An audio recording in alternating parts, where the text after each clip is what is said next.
here we go. Fun fact number 1, Hewlett Packard was founded. Wow. They're still around today. Actually, I have a couple stories about Hewlett Packard. So HP printers. So part of my job is to print out these gigantic maps, not Doom maps, but like actual topographic maps. And I make them as well. But part of them is to print them out.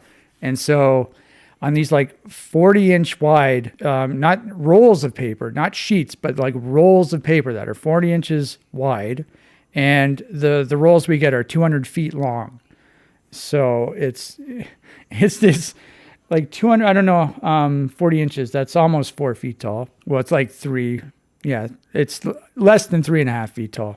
But they're quite heavy because it's 200 feet long. So, changing the paper it's a plotter. It's not a printer. And the printer itself is absolutely gigantic, and it has to be, well, it's over 100 pounds for sure, but I'm not sure what its exact weight is. But, 2 guys, I mean, I've had to move it with someone before, several times actually, and it's crazy heavy. And then the paper as well. The paper's not super heavy. It's like 200 feet long, this roll of paper. And whenever you have to change the roll of paper, it's kind of a big ordeal. Anyway, so that's part of my job, to print out those maps. And so one time I was printing out the maps, doing some printing, and the belt broke in the printer. The printer belt broke. And so like it shredded. And so obviously you couldn't continue printing.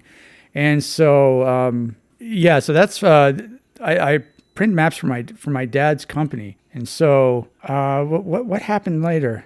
So he decided that we were going to search for a new belt. So we were going to buy a new belt, and so I think he found one on Amazon or something. So this plotter is actually, I don't know when it was. I think he bought it for his business new, back in like 2008 or 7. Around there. It was definitely before 2010. It was maybe even 2006. I'm not sure. But when the belt broke, it was like 5 or 6 years ago. So, I mean, the plotter itself was kind of old by then. And the part he found, the new belt he found, it wasn't like an HP name brand belt. It was, I don't know, like a third-party belt that was designed for that plotter.